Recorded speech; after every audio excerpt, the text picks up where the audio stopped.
ಪಕ್ಷಕ್ಕೆ ಪಕ್ಷವೇ ಹೈಜಾಕ್ ಆಯ್ತಾ? ಉದ್ಧವ್ ಠಾಕ್ರೆ ಏಕಾಂಗಿಯಾದ್ರ? ಶಿಂಧೆ ನಾಯಕತ್ವದಲ್ಲಿ ಕಮಲ ಅರಳುತ್ತಾ?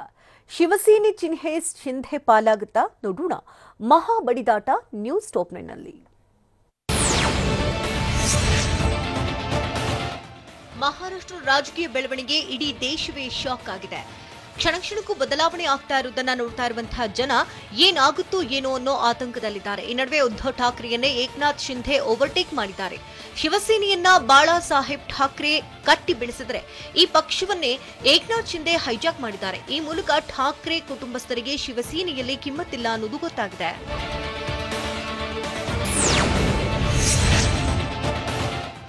ರೆಬಲ್ಸ್ ಶಿವಸೇನೆಯ ರೆಬಲ್ ಶಾಸಕರು ಅಕ್ಷರಶಃ ಅಘಾಡಿ ಸರ್ಕಾರವನ್ನ ಗಡಗಡ ಅಂತ ಅಲುಗಾಡಿಸುತ್ತಿದ್ದಾರೆ. ಶಿವಸೇನೆಯ ಶಾಸಕರು ಬಂಡಾಯವೇಳುತ್ತಲೇ ಉದ್ಧವ್ ನೇತೃತ್ವದ ಮಹಾರಾಷ್ಟ್ರ ಸರ್ಕಾರದ ಸ್ಥಿತಿ ಡೋಲಾಯಮಾನವಾಗಿದೆ. ಇಡೀ ಸರ್ಕಾರದ ಭವಿಷ್ಯ, ಉದ್ಧವ್ ಮುಖ್ಯಮಂತ್ರಿ ಪಟ್ಟ ಎಲ್ಲವೂ ರೆಬಲ್ ಶಾಸಕರ ಕೈಯಲ್ಲಿದೆ. ಏಕನಾಥ್ ಶಿಂಧೆಯ ರಾಜಕೀಯ ದಾಳಿಗೆ ಅಘಾಡಿ ನಾಯಕರು ಕಂಗಾಲಾಗಿದ್ದಾರೆ.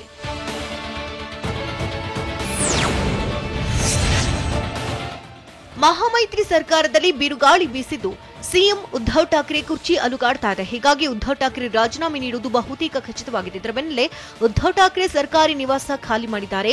ಮಹಾರಾಷ್ಟ್ರ ಸರ್ಕಾರದಲ್ಲಿ ಕ್ಷಣಕ್ಕೂ ರೋಚಕ ಬೆಳವಣಿಗೆಗಳು ನಡೀತಾ ಇದೆ. ಸಿಎಂ ಉದ್ಧವ್ ಠಾಕ್ರೆ ರಾಜೀನಾಮೆಗೆ ಸಿದ್ಧವಾಗಿದ್ದಾರೆ. ಮಾತೋಶ್ರೀ ನಿವಾಸಕ್ಕೆ ಉದ್ಧವ್ ಸ್ಥಳಾಂತರಗೊಂಡಿದ್ದಾರೆ.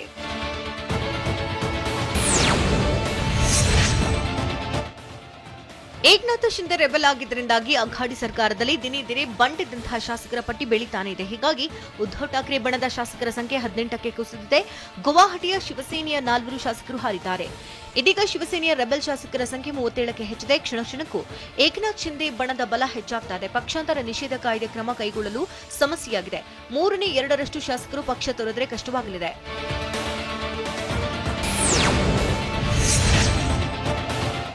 ಇನ್ನು ಮಹಾರಾಷ್ಟ್ರ ಅಧಿಪತ್ಯಕ್ಕಾಗಿ ಬಿಜೆಪಿ ತುದಿಗಾಲಲ್ಲಿ ನಿಂತಿದ್ಯಾ?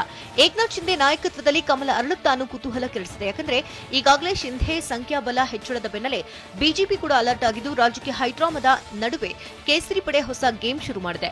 ಶಿಂಧೆ ಜೊತೆ ಕೈ ಜೋಡಿಸುವ ಬಗ್ಗೆ ತೆರೆಮರೆಯಲ್ಲಿ ತಂತ್ರ ರೂಪಿಸಿದೆ. ಅಲ್ಲದೆ ಶಿಂಧೆಗೆ ದೊಡ್ಡ ಪಟ್ಟವನ್ನ ಕಟ್ಟಿ ಉದ್ಧವ್ ಠಾಕ್ರೆಗೆ ಪಾಠ ಕಲಿಸಲು ಕಮಲ ಪಡೆ ಸಜ್ಜಾಗಿದೆ ಎನ್ನಲಾಗ್ತಿದೆ.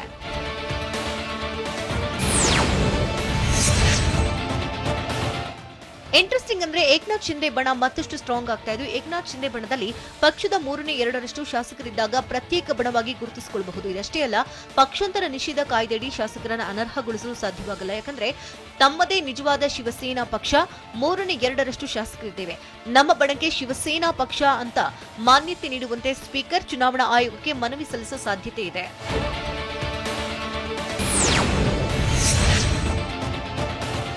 ಇದಷ್ಟೇ ಅಲ್ಲ, ಪಕ್ಷದಲ್ಲಿ 3/2 ಶಾಸಕರಾದ್ರೆ ಚುನಾವಣಾ ಆಯೋಗಕ್ಕೆ ಶಿವಸೇನಾ ಪಕ್ಷದ ಚುನಾವಣಾ ಚಿಹ್ನೆ ನೀಡುವಂತೆ ಮನವಿ ಸಲ್ಲಿಸಬಹುದು. ಆಗ ಶಿವಸೇನಾ ಚುನಾವಣಾ ಚಿಹ್ನೆ ಬಗ್ಗೆ ಚುನಾವಣಾ ಆಯೋಗ ತೀರ್ಮಾನ ಕೈಗೊಳ್ಳಲಿದೆ. ಶಿವಸೇನಾ ಚುನಾವಣಾ ಚಿಹ್ನೆ ಏಕನಾಥ್ ಶಿಂಧೆ ಬಣದ ಪಾಲಾಗುವ ಸಾಧ್ಯತೆ ಹೆಚ್ಚಿದೆ.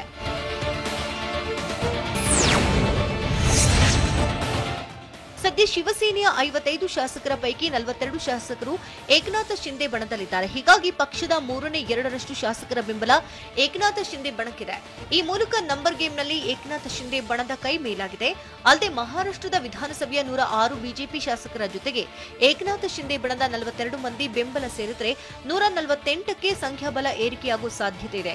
ಅಲ್ಲದೆ ಮಹಾರಾಷ್ಟ್ರದ ವಿಧಾನಸಭೆಯ ಬಹುಮತದ ಮ್ಯಾಜಿಕ್ ನಂಬರ್ 145 ಆಗಿದೆ.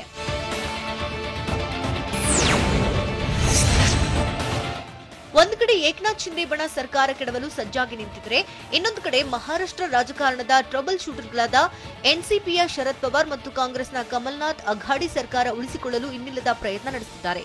ತಮ್ಮದೇ ಪ್ಲಾನ್ಗಳನ್ನು ಹಾಕಿ ಬಿಜೆಪಿಗೆ ಶಾಕ್ ಕೊಡೋದಕ್ಕೆ ಶತಪ್ರಯತ್ನ ಮಾಡ್ತಿದ್ದಾರೆ. ಪರಿಸ್ಥಿತಿ ಕೈಮೀರ್ತಾ ಇದ್ದಂತೆ ನಾಯಕ ಉದ್ಧವ್ ಠಾಕ್ರೆ ಶರದ್ ಪವಾರ್ ಮಾತುಕತೆ ನಡೆಸಿದ್ರು. ಸಿಎಂ ಸ್ಥಾನಕ್ಕೆ ರಾಜೀನಾಮೆ ಬೇಡ ಅಂತ ಶರದ್ ಪವಾರ್ ಹೇಳಿದ್ದಾರೆ.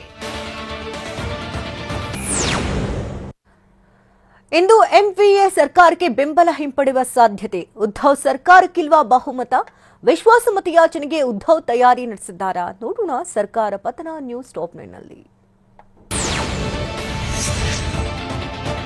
ಮಹಾರಾಷ್ಟ್ರ ರಾಜಕೀಯ ಬಿಕ್ಕಟ್ಟು ದಿನಕ್ಕೊಂದು ತಿರುವು ಪಡೆದುಕೊಳ್ಳುತ್ತಾ ಇದೆ. ಶಿವಸೇನಾ ನಾಯಕತ್ವದ ವಿರುದ್ಧ ಬಂಡಾಯ ಎದ್ದಿರುವಂತಹ ಸಚಿವ ಏಕನಾಥ್ ಶಿಂಧೆ ಬಣ ಇಂದು ಉದ್ಧವ್ ಠಾಕ್ರೆ ಸರ್ಕಾರಕ್ಕೆ ನೀಡಿರುವ ಬೆಂಬಲವನ್ನು ಹಿಂಪಡೆಯುವ ಸಾಧ್ಯತೆ ಇದೆ. ಏಕನಾಥ್ ಶಿಂಧೆ ಬಣದಿಂದ ಬೆಂಬಲ ಹಿಂತೆಗೆದ ಪತ್ರವನ್ನು ಇಂದು ರಾಜ್ಯಪಾಲರಿಗೆ ರವಾನಿಸುವ ಸಾಧ್ಯತೆ ಇದೆ.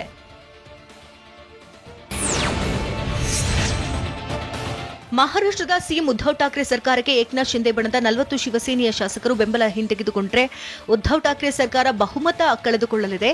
ಇಂತಹ ಸಂದರ್ಭದಲ್ಲಿ ಮಹಾರಾಷ್ಟ್ರದ ರಾಜ್ಯಪಾಲರು ಬಹುಮತ ಸಾಬೀತುಪಡಿಸುವಂತೆ ಸಿಎಂ ಉದ್ಧವ್ ಠಾಕ್ರೆಗೆ ಸೂಚಿಸಬಹುದು. ಬಹುಮತ ಸಾಬೀತು ಮಾಡಲಾಗದಿದ್ದರೆ ಉದ್ಧವ್ ಠಾಕ್ರೆ ಸಿಎಂ ಸ್ಥಾನಕ್ಕೆ ರಾಜೀನಾಮೆ ನೀಡಬೇಕಾಗುತ್ತೆ.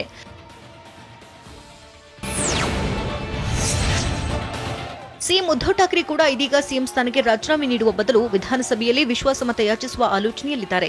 ರಾಜ್ಯಪಾಲರು ಸೂಚಿಸಿದರೆ ವಿಧಾನಸಭೆಯಲ್ಲಿ ವಿಶ್ವಾಸಮತ ಯಾಚಿಸುವ ತಯಾರಿ ನಡೆಸಿದ್ದಾರೆ. ವಿಶ್ವಾಸಮತ ಯಾಚನೆ ಮಾಡಿದರೆ ಬಂಡಾಯ ಶಾಸಕರು ಬರುವ ಸಾಧ್ಯತೆ ಇದೆ ಅಂತ ಹೇಳಲಾಗುತ್ತಿದೆ. ಇನ್ನು ಶಿವಸೇನೆಯ ಬಂಡಾಯ ಬಣದ 34 ಶಾಸಕರು ಬಿಜೆಪಿ ಬೆಂಬಲಿಸುವ ಪತ್ರಕ್ಕೆ ಸಹಿ ಹಾಕಿದ್ದಾರೆ.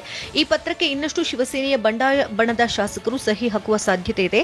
ಅಲ್ಲದೆ ಶಿವಸೇನೆಯ ಬಂಡಾಯ ಬಣದ ಶಾಸಕರು ಬಿಜೆಪಿ ಬೆಂಬಲಿಸುವ ಪತ್ರವನ್ನು ರಾಜ್ಯಪಾಲ ಭಗತ್ ಸಿಂಗ್ ಕೋಶ್ಯಾರಿಗೆ ಸಲ್ಲಿಸಲಿದ್ದಾರೆ. ಬಳಿಕ ರಾಜ್ಯಪಾಲರು ಸಿಎಂ ಉದ್ಧವ್ ಠಾಕ್ರೆಗೆ ವಿಶ್ವಾಸಮತ ಸಾಬೀತುಪಡಿಸುವಂತೆ ಸೂಚಿಸುವ ಸಾಧ್ಯತೆ ಇದೆ.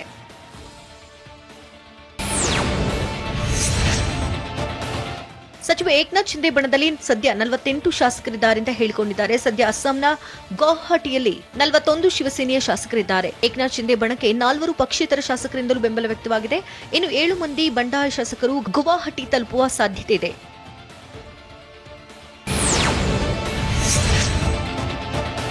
ಮಹಾರಾಷ್ಟ್ರದಲ್ಲಿ ಬಿಜೆಪಿ ಪಕ್ಷವು ಸರ್ಕಾರ ರಚಿಸಲು ತಯಾರಿ ನಡೆಸಿದೆ. ಏಕನಾಥ್ ಶಿಂದೆ ಜೊತೆಗೆ ಮಹಾರಾಷ್ಟ್ರ ಬಿಜೆಪಿ ನಾಯಕರು ಹಾಗೂ ಬಿಜೆಪಿಯ ಹೈಕಮಾಂಡ್ ನಾಯಕರು ಸಂಪರ್ಕದಲ್ಲಿದ್ದಾರೆ. ಸಿಎಂ ಉದ್ಧವ್ ಠಾಕ್ರೆ ವಿಶ್ವಾಸಮತ ಯಾಚಿಸುವುದನ್ನೇ ಬಿಜೆಪಿ ನಾಯಕರು ಕಾಯ್ತಾ ಇದ್ದಾರೆ. ಬಿಜೆಪಿ ಪರ ಕೇಂದ್ರದ ಕಾರ್ಮಿಕ ಖಾತೆ ಸಚಿವ ಭೂಪೇಂದ್ರ ಯಾದವ್ ಕಾರ್ಯತಂತ್ರ ರೂಪಿಸಿದ್ದಾರೆ.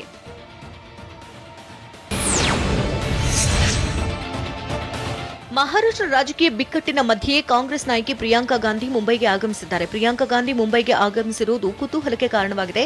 ಮಹಾರಾಷ್ಟ್ರದ ಶಿವಸೇನೆ, ಕಾಂಗ್ರೆಸ್, ಎನ್ಸಿಪಿ ಸಮ್ಮಿಶ್ರ ಸರ್ಕಾರವನ್ನು ಉಳಿಸಿಕೊಳ್ಳಲು ಪ್ರಿಯಾಂಕಾ ಗಾಂಧಿ ಕೂಡ ಪ್ರಯತ್ನ ನಡೆಸಿದ್ದಾರೆ. ಆದರೆ ಮಹಾರಾಷ್ಟ್ರ ಕಾಂಗ್ರೆಸ್ ಪಕ್ಷದ ಶಾಸಕರು ಯಾರೂ ಬಂಡಾಯ ಇದ್ದಿಲ್ಲ.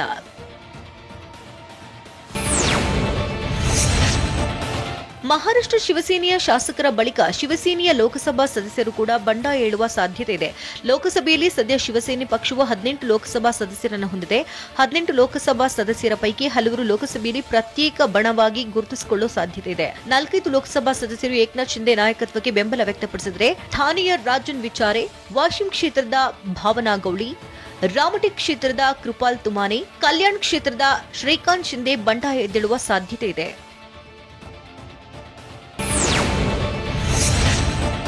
ಕಮಲ್ನಾಥ್ ಕರೆದಿದ್ದಂತಹ ಶಾಸಕರ ಸಭೆಗೆ 3 ಗೈರಾಗಿದ್ದು, ಅಂದ್ರೆ ಸಭೆಗೆ 44 ಶಾಸಕರ ಪೈಕಿ 41 ಮಂದಿ ಭಾಗಿಯಾಗಿದ್ರು. ಇನ್ನು ಬಿಜೆಪಿ ಹಣ ತೋಲ್ಬಳ ಶಕ್ತಿ ತೋರಿಸಲು ಶುರು ಮಾಡಿದೆ. ಸಂವಿಧಾನದ ವಿರುದ್ಧ ಹಣ ತೋಲ್ಬಳ ಪ್ರದರ್ಶಿಸುತ್ತದೆ. ನಾನು ಇಂಥದ್ದನ್ನೆಲ್ಲ ಸಾಕಷ್ಟು ನೋಡಿದ್ದೇನೆ. ಶಿವಸೇನೆ ಜೊತೆ ನಮ್ಮ ಒಗ್ಗಟ್ಟು ಮುಂದುವರಿಯಲಿದೆ ಅಂತ ಕಾಂಗ್ರೆಸ್ ಶಾಸಕರ ಸಭೆ ಬಳಿಕ ಕಮಲ್ನಾಥ್ ಬಿಜೆಪಿಗೆ ತಿರುಗೇಟು ಕೊಟ್ಟಿದ್ದಾರೆ. ರಾಜ್ಯದಲ್ಲಿ ಮತ್ತೆ ಶುರು ಪಠ್ಯ ಸಮರ. ಪಠ್ಯ ಪರಿಷ್ಕರಣೆ ವಿರೋಧಿಸಿದವರಿಗೆ ಶಿಕ್ಷಣ ಇಲಾಖೆಯಿಂದ ಕೌಂಟರ್ ಕೊಡ್ತಾ ಮತ್ತೆ ಪಠ್ಯ ಪರಿಷ್ಕರಣೆ ಆಗುತ್ತಾ ಅಂತ ನೋಡೋಣ ಬೆಂಗಳೂರು ನ್ಯೂಸ್ ಟಾಪ್ 9ನಲ್ಲಿ. ರಾಜ್ಯದಲ್ಲಿ ಮತ್ತೆ ಪಠ್ಯ ಪರಿಷ್ಕರಣೆಯ ಗುದ್ದಾಟ ಶುರುವಾಗಿದೆ. ಪಠ್ಯ ಪರಿಷ್ಕರಣೆ ವಿರೋಧಿಸುವವರಿಗೆ ಕೌಂಟರ್ ನೀಡಲು ಶಿಕ್ಷಣ ಇಲಾಖೆ ಸಜ್ಜಾಗಿದೆ. ಬರಗೂರು ಸಮಿತಿ ಮಾಡಿರುವ ಎಡವಟ್ಟುಗಳನ್ನು ಶಿಕ್ಷಣ ಇಲಾಖೆ ಬುಕ್ಲೆಟ್ ಸಿದ್ಧಪಡಿಸಿದೆ. 150ಕ್ಕೂ ಹೆಚ್ಚು ತಪ್ಪುಗಳನ್ನು ಶಿಕ್ಷಣ ಇಲಾಖೆ ಪತ್ತೆ ಹಚ್ಚಿದ್ದು, ಸಚಿವ ಆರ್ ಅಶೋಕ್ ಸುದ್ದಿಗೋಷ್ಠಿ ನಡೆಸಿ ತಪ್ಪುಗಳನ್ನು ರಿವೀಲ್ ಮಾಡಲಿದ್ದಾರೆ. ಮತ್ತೊಂದು ಕಡೆ ರೋಹಿತ್ ಚಕ್ರತೀರ್ಥ ಪಠ್ಯ ಪರಿಷ್ಕರಣೆಗೆ ಸಾಲು ಸಾಲು ವಿರೋಧ ಹಿನ್ನೆಲೆಯಲ್ಲಿ ಮತ್ತೆ ಪಠ್ಯ ಪರಿಷ್ಕರಣೆಯಾಗುತ್ತಾ ಅನ್ನೋ ಪ್ರಶ್ನೆ ಎದ್ದಿದೆ. ಇನ್ನು ಮಾಜಿ ಪ್ರಧಾನಿ ದೇವೇಗೌಡ ಮತ್ತು ಲಿಂಗಾಯತ ಸ್ವಾಮೀಜಿಗಳು ಸಿಎಂಗೆ ಪತ್ರ ಬರೆದಿದ್ದಾರೆ. ಸದ್ಯ ಸಿಎಂ ಜೊತೆ ಶಿಕ್ಷಣ ಸಚಿವ ಬಿಸಿ ನಾಗೇಶ್ ಹಾಗೂ ಶಿಕ್ಷಣ ಇಲಾಖೆ ಅಧಿಕಾರಿಗಳು ಸಭೆ ನಡೆಸಿದ್ದಾರೆ. ಸಭೆಯಲ್ಲಿ ಬಸವಣ್ಣ ಪಾಠ ವಿಚಾರಕ್ಕೆ ಸಂಬಂಧಿಸಿದಂತೆ ಸಲಹೆ ಪಡೆದು ಕೆಲವು ಪಠ್ಯವನ್ನ ಮತ್ತೆ ಪರಿಷ್ಕರಣೆ ಮಾಡಲು ಸಿಎಂ ಸಲಹೆ ಕೊಟ್ಟಿದ್ದಾರೆ. ಇತ್ತ ಸಿಎಂ ಸೂಚನೆಯಂತೆ ಶಿಕ್ಷಣ ಇಲಾಖೆ ಈಗ ಮತ್ತೆ ಕೆಲವು ಪಾಠಗಳ ಪರಿಷ್ಕರಣೆಗೆ ಮುಂದಾಗಿದೆ. ಅಲ್ಲದೆ ಪಠ್ಯಪುಸ್ತಕ ಪರಿಷ್ಕರಣೆಗೆ ಮತ್ತೆ ಯಾವುದೇ ಹೊಸ ಸಮಿತಿ ರಚಿಸಿಲ್ಲ. ತಜ್ಞ ಶಿಕ್ಷಕರು ಹಾಗೂ ಶಿಕ್ಷಣ ಅಧಿಕಾರಿಗಳ ಸಮಿತಿಯೊಂದಿಗೆ ಈ ಬಾರಿ ಶಿಕ್ಷಣ ಇಲಾಖೆಯೇ ತಪ್ಪುಗಳನ್ನು ಸರಿಪಡಿಸಲು ಮುಂದಾಗಿದೆ. 2 ವಾರಗಳ ಒಳಗೆ ತಪ್ಪು ಸರಿ ಮಾಡಿ ಸಿಎಂರಿಂದ ಅನುಮತಿ ಪಡೆದು ಪಠ್ಯ ರಿಲೀಸ್ ಮಾಡಲು ಶಿಕ್ಷಣ ಇಲಾಖೆ ತಯಾರಿ ನಡೆಸಿದೆ. ಇನ್ನು ಬೆಂಗಳೂರಲ್ಲಿ ಹೋಟೆಲ್ಗಳನ್ನ 24x7 ತೆರೆಯುವ ವಿಚಾರಕ್ಕೆ ಸಂಬಂಧಿಸಿದಂತೆ ಹೋಟೆಲ್ ಮಾಲೀಕರು ಹಾಗೂ ಪೊಲೀಸರ ನಡುವಿನ ಹಗ್ಗಜಗ್ಗಾಟ ಜೋರಾಗಿದೆ. ಜೂನ್ 14ರಂದು ರಮಣರೆಡ್ಡಿ ನೇತೃತ್ವದಲ್ಲಿ ಹೆಚ್ಚುವರಿ ಮುಖ್ಯ ಕಾರ್ಯದರ್ಶಿ ಭೇಟಿಯಾಗಿದ್ರು. ಈ ವೇಳೆ ರಮಣರೆಡ್ಡಿ ನೇತೃತ್ವದಲ್ಲಿ ಸಭೆ ನಡೆದಿದ್ದು, ಹೋಟೆಲ್ ಮಾಲೀಕರ ಸಂಘವು 24x7 ಹೋಟೆಲ್ ತೆರೆಯಲು ಒಪ್ಪಿಗೆ ನೀಡುವಂತೆ ಮನವಿ ಮಾಡಿದ್ರು. ಮತ್ತೊಂದು ಕಡೆ ಕಾರ್ಮಿಕ ಇಲಾಖೆಯಿಂದ ಹೋಟೆಲ್ ತೆರೆಯಲು ಒಪ್ಪಿಗೆ ಇದೆ. ಆದರೆ ಬೆಂಗಳೂರು ನಗರ ಪೊಲೀಸ್ ಆಯುಕ್ತರಿಗೆ ಮನವಿ ಮಾಡಿದ್ರೂ ಅನುಮತಿ ಸಿಕ್ಕಿಲ್ಲ.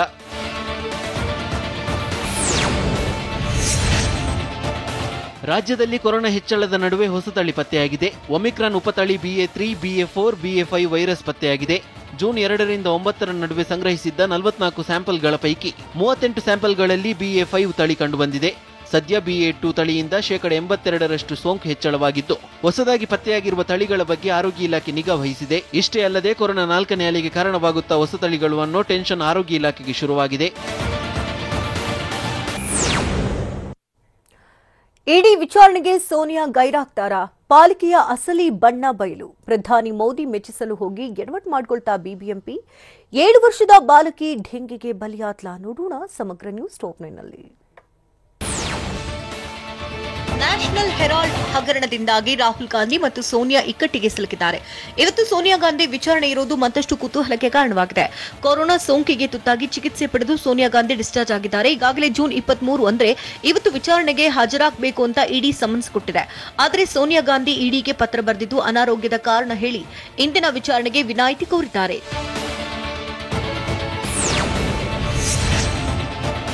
ಬಿಬಿಎಂಪಿ ಅಧಿಕಾರಿಗಳ ಕಳಪೆ ಕಾಮಗಾರಿಯ ಕರಾಳ ಮುಖ ಬಯಲಾಗಿದೆ. ಪ್ರಧಾನಿ ಮೋದಿ ಬರ್ತಾರೆ ಅಂತ 23 ಕೋಟಿ ಖರ್ಚು ಮಾಡಿ ನಿರ್ಮಿಸಿದ ರಸ್ತೆಗಳು ಕಿತ್ತು ಹೋಗಿವೆ. ಪ್ರಧಾನಿಯವರನ್ನ ಮೆಚ್ಚಿಸಲು ಪಾಲಿಕೆ ಅಧಿಕಾರಿಗಳು ರಸ್ತೆಗೆ ಟಾರ್ ಹಾಕಿದ್ರು. ಆದ್ರೀಗ ಆ ಟಾರ್ ಚಾಕ್ಲೇಟ್ ಮಾದರಿಯಲ್ಲಿ ಕಿತ್ತು ಬರ್ತಾ ಇದೆ. ಹೀಗಾಗಿ ಜನ ಪಾಲಿಕೆ ಕಾಮಗಾರಿ ಹೀಗೆ ಇರುತ್ತೆ ನೋಡಿ ಅಂತ ಆಕ್ರೋಶ ಹೊರಹಾಕ್ತಿದ್ದಾರೆ.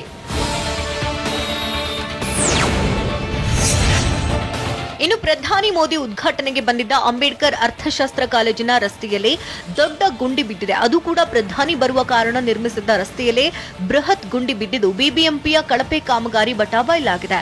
ಇನ್ನು ಬಳ್ಳಾರಿ ರಸ್ತೆ ಟು ಐಐಎಸ್ಸಿಯ 2.4 ಕಿಲೋಮೀಟರ್ ಉದ್ದದ ರಸ್ತೆ, ತುಮಕೂರು ರಸ್ತೆಯ 0.9 ಕಿಲೋಮೀಟರ್ ದೂರ, ಜ್ಞಾನಭಾರತಿಯ 3.6 ಕಿಲೋಮೀಟರ್, ಮೈಸೂರು ರಸ್ತೆಯಲ್ಲಿ 0.150 ಕಿಲೋಮೀಟರ್ ಸೇರಿದಂತೆ ಕೊಮ್ಮಘಟ್ಟ ರಸ್ತೆಯ 7 ಕಿಲೋಮೀಟರ್ ದೂರ ಕಾಮಗಾರಿ ಮಾಡಲಾಗಿತ್ತು.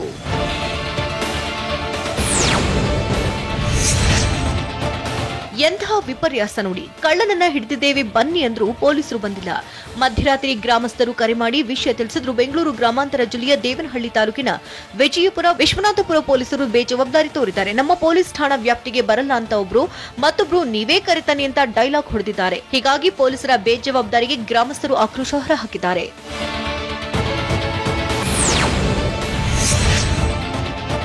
ಇನ್ನು ಖದೀಮಾ ಮಧ್ಯರಾತ್ರಿ ತೋಟಗಳಿಗೆ ನುಗ್ಗಿ ಕೇಬಲ್ ಕಳ್ಳತನ ಮಾಡ್ತಿದ್ದಂತೆ ರೈತರಿಗೆ ಕಳ್ಳರ ಕಾಟವು ಜಾಸ್ತಿ ಆಗಿತ್ತಂತೆ. ಈ ನಡುವೆ ದೇವನಹಳ್ಳಿ ತಾಲೂಕಿನ ಯಂಬ್ರಹಳ್ಳಿ ಬಳಿ ಗ್ರಾಮಸ್ಥರು ಕಳ್ಳನನ್ನ ಹಿಡಿದಿದ್ದಾರೆ. ನಂತರ ಪೊಲೀಸರಿಗೆ ಫೋನ್ ಮಾಡಿ ಕಳ್ಳ ಸಿಕ್ಕಿದ್ದಾನೆ ಬನ್ನಿ ಎಂದ್ರೂ ಬಂದಿಲ್ಲ. ಸುಮಾರು 2 ಗಂಟೆಗೂ ಹೆಚ್ಚು ಕಾಲ ಕಾಯಿಸಿದ್ದಾರೆ. ಕೊನೆಗೆ ಸ್ಥಳಕ್ಕೆ ಆಗಮಿಸಿದ 112 ಸಿಬ್ಬಂದಿ ಕಳ್ಳನನ್ನ ಕರೆದೊಯ್ಯಲ್ಲ ಅಂತ ವಾಪಸ್ಸಾಗಿದ್ದಾರಂತೆ. ಕೊನೆಗೆ ಗ್ರಾಮಸ್ಥರು ಕಳ್ಳನನ್ನ ಬೈಕ್ನಲ್ಲಿ ಠಾಣೆಗೆ ಕರೆದುಕೊಂಡು ಹೋಗಿದ್ದಾರೆ.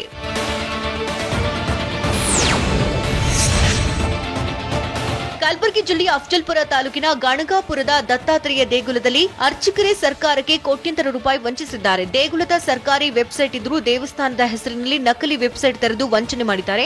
ಅಂದ್ರೆ 5 ರಿಂದ 6 ವರ್ಷಗಳಿಂದ ಆನ್ಲೈನ್ ಮೂಲಕ ದಕ್ಷಿಣೆ ಪಡೆದು ಅರ್ಚಕರು ಮೋಸ ಮಾಡಿದ್ದಾರೆ. ವಲ್ಲಭ ಪೂಜಾರಿ, ಅಂಕುರ್ ಪೂಜಾರಿ, ಪ್ರತೀಕ್ ಪೂಜಾರಿ, ಗಂಗಾಧರ್ ಪೂಜಾರಿ, ಶರದ್ ಭಟ್ ಪೂಜಾರಿ ವಿರುದ್ಧ ದೇಗುಲದ ಆಡಳಿತ ಅಧಿಕಾರಿ ನಾಮದೇವ್ ಅವರು ಗಾಣಗಾಪುರ ಪೊಲೀಸ್ ಠಾಣೆಗೆ ದೂರು ನೀಡಿದ್ದಾರೆ. ಹಾಸನ ಜಿಲ್ಲೆಯ ಹಲವೆಡೆ ಇಂದು ಬೆಳಗ್ಗೆ 4:38 ವೇಳೆಗೆ ಭೂಮಿ ಕಂಪಿಸಿದ ಅನುಭವ ಆಗಿದೆ. ಅರ್ಕಲ್ಗೂಡು ತಾಲೂಕಿನ ಮುದ್ದನಹಳ್ಳಿ, ಅರ್ಕಲ್ಗೂಡು ಪಟ್ಟಣ, ಹನೆಮಾರನಹಳ್ಳಿ, ಕಾರಳ್ಳಿ ಗ್ರಾಮಗಳಲ್ಲಿ ಹಾಗೂ ಹೊಳೆನರಸೀಪುರ ತಾಲೂಕಿನಲ್ಲೂ ಭೂಮಿ ಕಂಪಿಸಿದ ಅನುಭವ ಆಗಿದೆ. ನಿದ್ರೆಯಲ್ಲಿದ್ದ ಜನ ಕೂಡಲೇ ಮನೆಗಳಿಂದ ಹೊರಗೆ ಓಡಿ ಬಂದಿದ್ದಾರೆ. ಸದ್ಯ ಈ ಘಟನೆಯಿಂದ ಜನರಿಗೆ ತೀವ್ರ ಆತಂಕ ಶುರುವಾಗಿದೆ. ಹಲವೆಡೆಯೂ ಭೂಮಿ ಕಂಪಿಸಿದ ಅನುಭವ ಆಗಿದೆ. ಸೋಮವಾರಪೇಟೆ ತಾಲೂಕಿನ ರೇಂಜರ್ ಬ್ಲಾಕ್ ನೇಗಳ್ಳಿ ಗ್ರಾಮದಲ್ಲಿ ಭೂಮಿ ಕಂಪಿಸಿದೆ. ಮಡಿಕೇರಿ ತಾಲೂಕಿನ ದೇವಸ್ತೂರು ಸೇರಿದಂತೆ ಹಲವೆಡೆಯೂ ಲಘು ಭೂಕಂಪನದ ಅನುಭವ ಆಗಿದೆ. ಭೂಕಂಪ ಆಗಿದ್ದರಿಂದಾಗಿ ಗ್ರಾಮಸ್ಥರು ಆತಂಕಗೊಂಡಿದ್ದಾರೆ. ಮಠದಲ್ಲಿ ಚಿರತೆ ಪ್ರತ್ಯಕ್ಷ, 100 ಟನ್ ನಕಲಿ ರಸಗೊಬ್ಬರ ಪತ್ತೆಯಾಗಿದ್ದಾದರೂ ಎಲ್ಲಿ? ಅರ್ಚಕನ ಜೊತೆ ಪರಾರಿಯಾಗಿದ್ದ ಮಹಿಳೆ ಪತ್ತೆ. ಹಾಲು ಸುರಿದು ರೈತರ ಆಕ್ರೋಶ. ಈ ಕುರಿತಷ್ಟು ಸುದ್ದಿಯನ್ನು ನೋಡೋಣ ಕರ್ನಾಟಕ ನ್ಯೂಸ್ ಟಾಪ್ನಲ್ಲಿ. ಮಂಡ್ಯ ಜಿಲ್ಲೆಯಲ್ಲೂ ಕೂಡ ಲಘು ಭೂಕಂಪನ ಆಗಿದೆ. ಇಂದು ಮುಂಜಾನೆ 4:40 ಸುಮಾರಿಗೆ ಭೂಮಿ ಕಂಪಿಸಿರುವುದಾಗಿ ಜನ ಹೇಳ್ತಿದ್ದಾರೆ. ಮಂಡ್ಯ ಜಿಲ್ಲೆಯ ಕೆಆರ್ಪೇಟೆ ತಾಲೂಕಿನ ಕೆಲ ಗ್ರಾಮದಲ್ಲಿ ಕಂಪನದ ಅನುಭವ ಆಗಿದೆಯಂತೆ. ಐಕನಹಳ್ಳಿ, ಚಿನ್ನೇನಹಳ್ಳಿ, ಮಾದಾಪುರ, ಗೊಂದಿಹಳ್ಳಿ, ಬಿದರಹಳ್ಳಿ, ಗೊಡೆಹೊಸಹಳ್ಳಿಯ ಗ್ರಾಮದಲ್ಲಿ ಕಂಪನದ ಅನುಭವ ಆಗಿದ್ದು ಜನ ಆತಂಕಗೊಂಡಿದ್ದಾರೆ.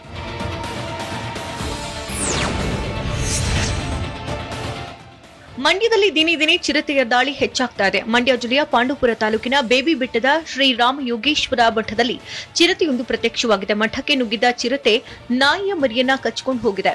ಚಿರತೆಯು ಬಂದು ಹೋಗಿರುವ ದೃಶ್ಯ ಸಿಸಿಟಿವಿಯಲ್ಲಿ ಸೆರೆಯಾಗಿದೆ. ಈಗಾಗಲೇ 6-7 ಮರಿಗಳನ್ನ ಚಿರತೆ ಕೊಂದು ಹಾಕಿದ್ದು ಜನರಲ್ಲಿ ಆತಂಕ ಮನೆ ಮಾಡಿದೆ. ಅರಣ್ಯ ಅಧಿಕಾರಿಗಳು ನಮ್ಮ ಬಳಿ ಒಂದೇ ಬೋನ್ ಇರುವುದು ಅಂತ ಸಬೂಬು ಹೇಳಿ ನಿರ್ಲಕ್ಷ್ಯ ಮಾಡುತ್ತಿದ್ದಾರೆ ಅಂತ ಸ್ಥಳೀಯರು ಆರೋಪ ಮಾಡಿದ್ದಾರೆ.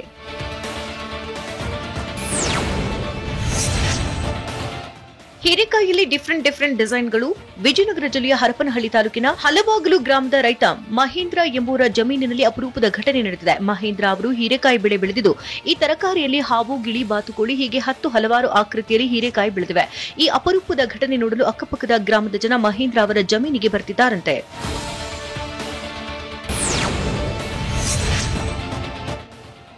ಕೊಪ್ಪಳ ಜಿಲ್ಲೆಯ ಗಂಗಾವತಿ ತಾಲೂಕಿನ ಐತಿಹಾಸಿಕ ಅಂಜನಾದ್ರಿ ಬೆಟ್ಟದ ದೇವಸ್ಥಾನದ ಹುಂಡಿಗೆ ಹಣ ಹರಿದು ಬಂದಿದೆ.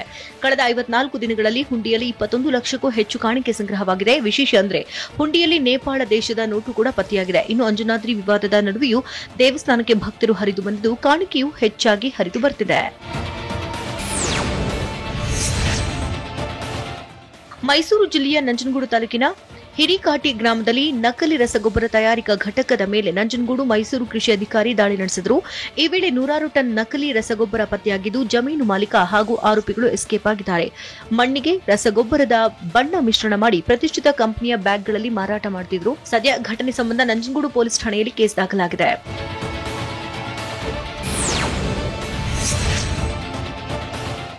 ಮೈಸೂರು ಜಿಲ್ಲೆಯ ನಂಜನಗೂಡು ತಾಲೂಕಿನ ಕೊಲ್ಲುಪುರ ಗ್ರಾಮದಲ್ಲಿ ಅರ್ಚಕನ ಜೊತೆ ಪರಾರಿಯಾಗಿದ್ದ ಗೃಹಿಣಿ ಕಾಡಂಚಿನಲ್ಲಿ ಪತ್ತೆಯಾಗಿದ್ದಾಳೆ. ಜೂನ್ 12ರಂದು ಮಹದೇಶ್ವರ ದೇವಸ್ಥಾನದ ಅರ್ಚಕ ಸಂತೋಷ್ ಜೊತೆಗೆ ಗೃಹಿಣಿ ಪರಾರಿಯಾಗಿದ್ಲು.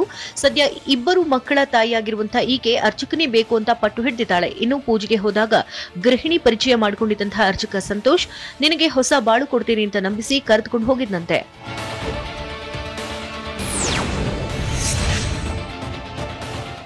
ತುಮಕೂರು ಜಿಲ್ಲೆಯ ಪಾವಗಡ ತಾಲೂಕಿನ ಕೆಟಿಹಳ್ಳಿ ಗ್ರಾಮದಲ್ಲಿ ಹಾಲಿನ ಡಿಗ್ರಿ ಸರಿಯಾಗಿ ಬರ್ತಿಲ್ಲವೆಂದು ಹಾಲು ನಿರಾಕರಿಸಿದ್ದಕ್ಕೆ ರೈತರು ಆಕ್ರೋಶ ಹೊರಹಾಕಿದ್ದಾರೆ. ಡೈರಿ ಬಾಗಿಲಿಗೆ ಹಾಲು ಸುರಿದು 20ಕ್ಕೂ ಹೆಚ್ಚು ರೈತರು ಪ್ರತಿಭಟನೆ ಮಾಡಿದ್ದಾರೆ. ಡಿಗ್ರಿ ಸರಿಯಾಗಿ ಬರ್ತಿಲ್ಲ ಅಂತ ಏಕಾಏಕಿ ನಿರಾಕರಿಸಿದ್ರೆ ಹೇಗೆ ಅಂತ ಕಿಡಿಕಾರಿದ್ದಾರೆ.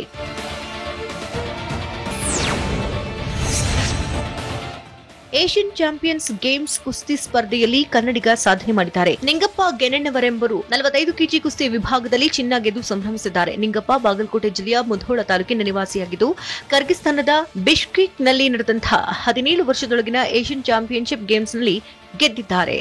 ಅದು ಕೂಡ ಫೈನಲ್ನಲ್ಲಿ ಇರಾನ್ ದೇಶದ ನವಾಜಿ ಅಲಿ ಎಂಬುವರನ್ನ ಮಣಿಸಿ ಗೆದ್ದು ಬೀಗಿದ್ದಾರೆ.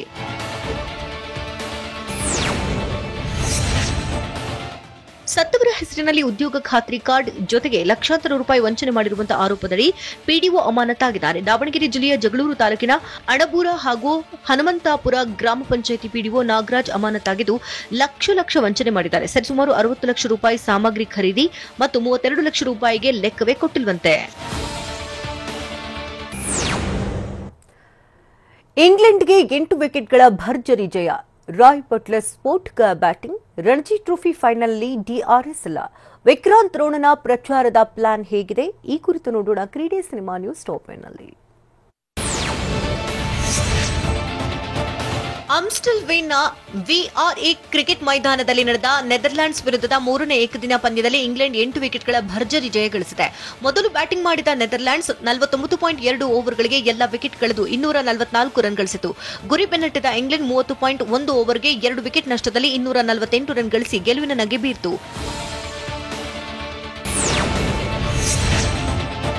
ನೆದರ್ಲೆಂಡ್ಸ್ ವಿರುದ್ಧದ ಮೂರನೇ ಏಕದಿನ ಪಂದ್ಯದಲ್ಲಿ ಇಂಗ್ಲೆಂಡ್ ಬ್ಯಾಟ್ಸ್ಮನ್ಗಳಾದ ಜೇಸನ್ ರಾಯ್ ಮತ್ತು ಜೋಸ್ ಬಟ್ಲರ್ ಸ್ಫೋಟಕ ಬ್ಯಾಟಿಂಗ್ ಮಾಡಿದ್ದಾರೆ. ರಾಯ್ ಅಜೇಯ 101, ಬಟ್ಲರ್ ಅಜೇಯ 86 ರನ್ ಸಿಡಿಸಿದ್ದಾರೆ. ಇನ್ನು ಫಿಲಿಪ್ ಸಾಲ್ಟ್ 49 ಕೊಡುಗೆಯೊಂದಿಗೆ ಇಂಗ್ಲೆಂಡ್ ಸುಲಭವಾಗಿ ಪಂದ್ಯ ಗೆದ್ದಿದೆ. ಇದರೊಂದಿಗೆ 3 ಪಂದ್ಯಗಳ ಈ ಏಕದಿನ ಸರಣಿಯಲ್ಲಿ ಇಂಗ್ಲೆಂಡ್ ಕ್ಲೀನ್ ಸ್ವೀಪ್ ಸಾಧನೆ ಮಾಡಿದೆ. ಮುಂದಿನ ತಿಂಗಳು ನಡೆಯಲಿರುವ ಶ್ರೀಲಂಕಾ ವಿರುದ್ಧದ 2 ಪಂದ್ಯಗಳ ಟೆಸ್ಟ್ ಸರಣಿಗೆ ಪಾಕ್ ತಂಡ ಪ್ರಕಟಗೊಂಡಿದೆ. ಈ ತಂಡದಲ್ಲಿ ಲೆಗ್ ಸ್ಪಿನ್ನರ್ ಯಾಸಿರ್ ಶಾ ಕಾಣಿಸಿಕೊಂಡಿದ್ದಾರೆ.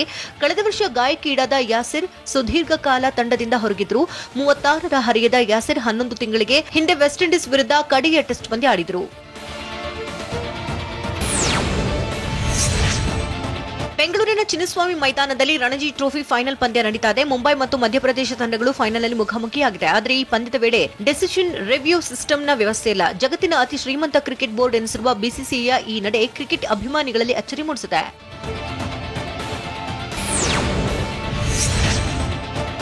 ಐಸಿಸಿ ನೂತನ ರ್ಯಾಂಕಿಂಗ್ ಪಟ್ಟಿ ಪ್ರಕಟವಾಗಿದೆ. ಅದರಲ್ಲಿ ಆಲ್ರೌಂಡರ್ಗಳಲ್ಲಿ ಬಾಂಗ್ಲಾದೇಶದ ಶಕೀಬ್ ಅಲ್ ಹಸನ್ ಅದ್ಭುತ ಸಾಧನೆ ಮಾಡಿರುವುದಾಗಿ ಗುರುತಿಸಿಕೊಂಡಿದ್ದಾರೆ. ಐಸಿಸಿ ನೂತನ ರ್ಯಾಂಕಿಂಗ್ನ 3 ಮಾದರಿಗಳಲ್ಲಿ ಆಲ್ರೌಂಡರ್ಗಳಲ್ಲಿ ಶಕೀಬ್ ಟಾಪ್ 5ರೊಳಗೆ ಸ್ಥಾನ ಪಡೆದಿದ್ದಾರೆ. ಇದರಲ್ಲಿ ಟೆಸ್ಟ್ ಮತ್ತು ಟಿ20ಯಲ್ಲಿ ಶಕೀಬ್ ದ್ವಿತೀಯ ಸ್ಥಾನದಲ್ಲಿದ್ದರೆ ಏಕದಿನದಲ್ಲಿ ಅಗ್ರಸ್ಥಾನದಲ್ಲಿದ್ದಾರೆ.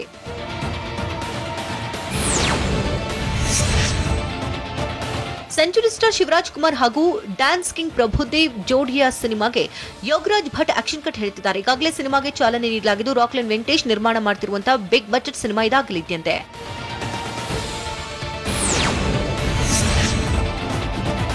ನಿನ್ನೆಯಷ್ಟು ಸಿಲಿಕಾನ್ ಸಿಟಿ ಬೆಂಗಳೂರಿನಲ್ಲಿ ಅಬ್ಬರದ ಪ್ರಚಾರ ಮಾಡಿದ ವಿಕ್ರಾಂತ್ ರೋಣ ಸಿನಿಮಾ ತಂಡ ಇಂದು ಮುಂಬೈನಲ್ಲಿ ಚಿತ್ರದ ಪ್ರಚಾರ ಮಾಡಲಿದ್ದಾರೆ. ಮುಂಬೈನಲ್ಲಿ ಮಾಧ್ಯಮಗಳ ಜೊತೆ ಚಿತ್ರತಂಡ ಮಾತನಾಡಿ ಸಿನಿಮಾ ರಿಲೀಸ್ ಮಾಹಿತಿ ಹಂಚಿಕೊಳ್ಳಲಿದೆ. ಹೀಗಾಗಿ ರೋಣನನ್ನ ಅದ್ಧೂರಿಯಾಗಿ ತೆರೆಗೆ ತರಬೇಕು ಅಂತ ಚಿತ್ರತಂಡ ಭಾರಿ ಪ್ಲಾನ್ ಮಾಡಿದೆ. ಕಿಚ್ಚ ಸುದೀಪ್, ನಿರ್ಮಾಪಕ ಜಾಕ್ ಮಂಜು ಸೇರಿದಂತೆ ಹಲವು ಕಲಾವಿದರು ಕಾರ್ಯಕ್ರಮದಲ್ಲಿ ಭಾಗಿಯಾಗಲಿದ್ದಾರೆ. ಪ್ರಮೋದ್ ಹಾಗೂ ಪೃಥ್ವಿ ಅಂಬರ್, ರಿಚಲ್ ರಚನಾ ನಟಿಸಿರುವಂತಹ ಭುವನ ಗಗನಂ ಸಿನಿಮಾಗೆ ಚಾಲನೆ ನೀಡಲಾಗಿದೆ. ಶೀರ್ಷಿಕೆ ಅನಾವರಣ ಮಾಡಿ ಸಿನಿಮಾಗೆ ಚಾಲನೆ ಕೊಡಲಾಗಿದೆ. ಲವ್ಲಿ ಸ್ಟಾರ್ ಪ್ರೇಮ್, ಡಾಲಿ ಧನಂಜಯ್ ಸೇರಿದಂತೆ ಹಲವು ಕಲಾವಿದರು ಚಿತ್ರಕ್ಕೆ ಶುಭ ಹಾರೈಸಿದ್ದಾರೆ.